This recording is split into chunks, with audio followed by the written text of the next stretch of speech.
नमः सिद्धिभ्यः। नमो अरिहन्ताणं नमो सिद्धाणं नमो आयिर्याणं नमो उवज्झायाणं नमो लोई सौसाहूणं मंगलमय मंगलकरं वीतरागविज्ञान नमो ताहि जाते भई हरिहंतादिमहान हरिमंगल हरिहूँ महान ग्रंथ करण को काज जाति मिले समाज सब पावे निज पद राम।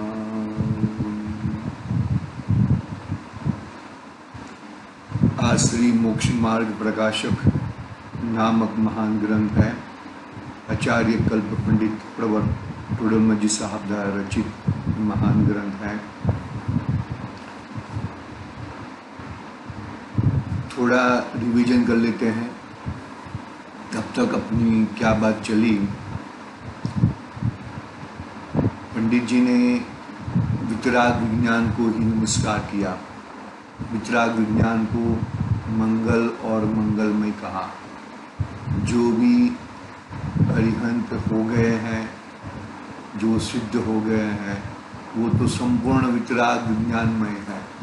और जो आचार्य उपाध्याय और सर्व साधु हैं, वो भी आंशिक रूप से वितराग विज्ञानमय है। और ज्ञानी पुरुष भी आंशिक रूप से वितराग विज्ञानमय है, क्योंकि जिनका चतुर्थ और पंचम गुण स्थानवर्ती जो जीव है वो ज्ञानी कहलाते हैं। वो भी वितराग विज्ञानमय है आंशिक रूप से। संयम के साथ ही जो है वो आचार्य उपाध्याय और सर्व साधु है। फिर इन पांचों परमेष्ठियों की परिभाषा, उनका स्वरूप बताया कि ये पांचों पांच परमेष्ठियों का स्वरूप क्या है। तो अरिहंत भगवान का स्वरूप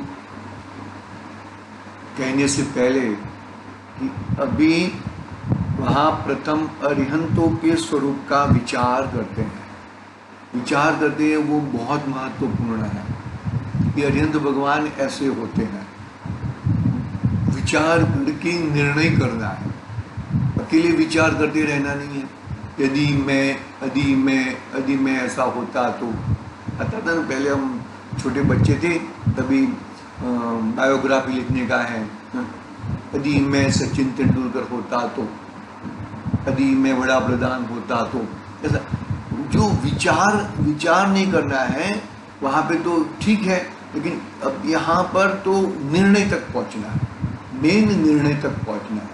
मेन बात है अरिहंत भगवान का स्वरूप विचार करके उसका निर्णय तक पहुँचना है। बरोबर है। परिभाषा तो पूरा स्वरूप तो हमने पढ़ा ही था।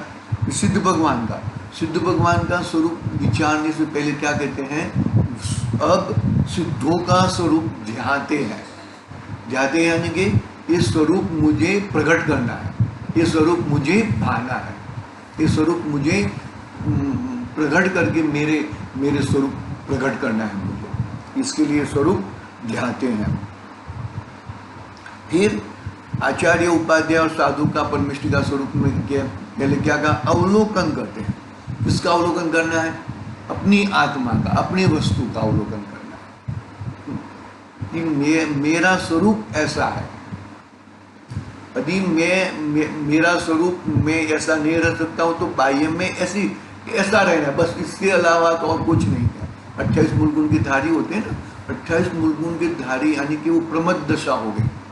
और वो अवलोकन में क्या आएगा, अप्रमद दशा आएगी। बरोबर।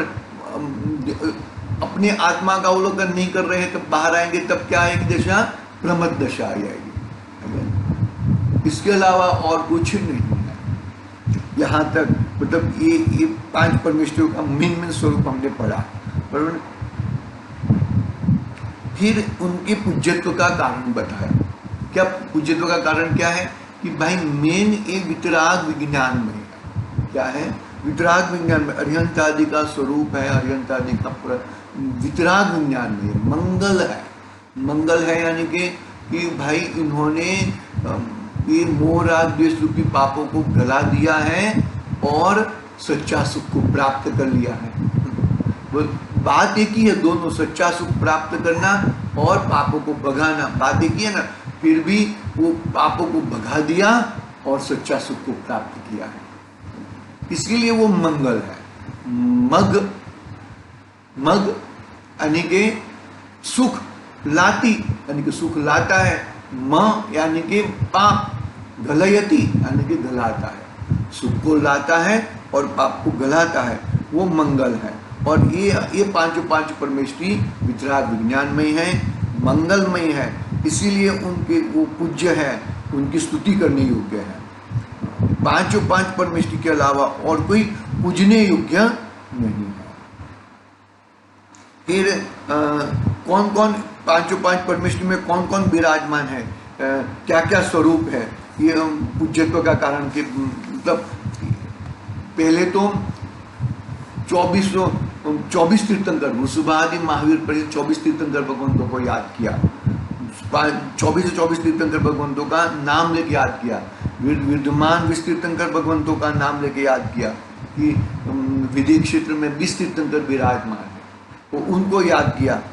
फिर आगे उनके बाद गणधर देव को याद किया, जो इन्होंने अंग पर प्रकीर्ण का रचना की है,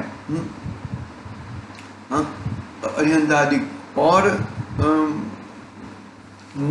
चैत्यालय, आर्जिका माता, मुनिराज, आचार्य देव, इन सबको ये सब क्या है, पूजने योग्य है, ये सब पूज्यमान है, ये ऐसा याद किया।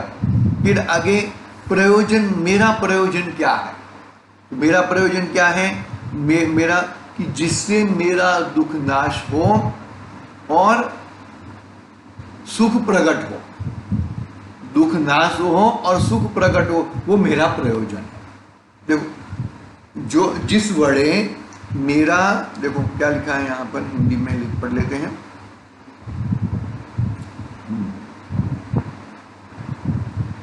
जिसके द्वारा सुख उत्पन्न हो तथा दुख नाश हो, उस कार्य का नाम प्रयोजन है, और इसके द्वारा ही प्रयोजन की सिद्धि वह इष्ट है। सो हमारे वितराग विशेष ज्ञान ही हमारा प्रयोजन भूत है। फिर अरिहंतादिक से प्रयोजन की सिद्धि, अरिहंतादि भगवान से क्या प्रयोजन की सिद्धि होती है, वो बात बताई कि भाई 3 परिणाम बताए जीव के, संक्लेश, विशुद्ध और शुद्ध परिणाम।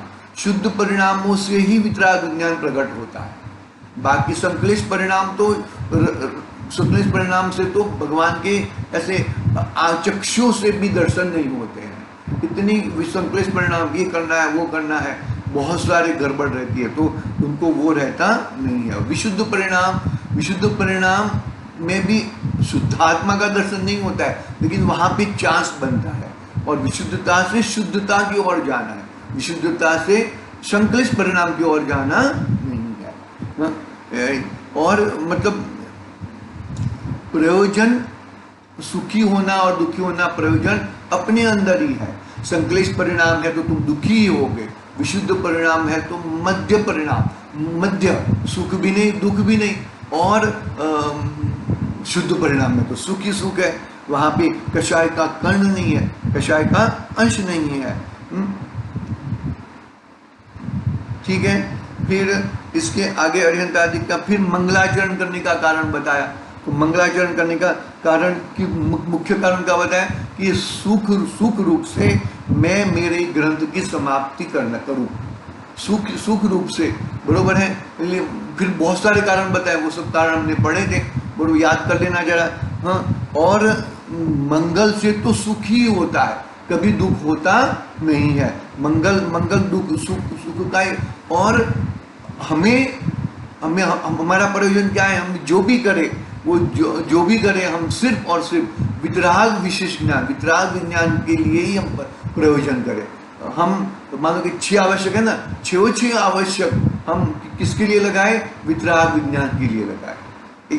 ये ऐसी भावना व्यक्त की, एक ग्रंथ की प्रामाणिकता और आगम परंपरा बताई कि ग्रंथ की प्रामाणिकता क्या है, ग्रंथ किस तरह से बना है। बहुत सारे कि भाई तीर्थंकर भगवान से गणधर देव, गणधर से आचार्य देव, आचार्य देव से ज्ञानी पुरुष, ऐसे ग्रंथ की रचना हुई है। और इसमें कोई असत्य पदों की रचना नहीं है। क्यों असत्य पदों की रचना नहीं है? क्योंकि असत्य पद तो तीव्र कषाय से होते हैं, तीव्र कषाय पूर्वक ही असत्य पद होते हैं, असत्य पद ऐसे होते नहीं है। और जैनियों में तो असत्य पदों कषाय का निषेध है कि कषाय करना ही नहीं है, तो वहाँ पे असत्य पदों की रचना होती नहीं है। यहाँ तक अपनी बात हुई है। ये लास्ट वाला पैराग्राफ बहुत ही असत्य पद वाला, बहुत ही मतलब हमें कभी भी हमारे असत्य पदों की रचना, असत्य कुछ उल्टा पुल्टा बोला न जाए, इसकी हमें खुद को ही ध्यान रखना चाहिए। ठीक है, इस तरह अपना भी 1-2 दिन अपना बंद रहेगा, देवला ले जाने का प्रोग्राम है। इसके लिए आज के लिए ओम नमः सिद्धे निज निधि निज में बता।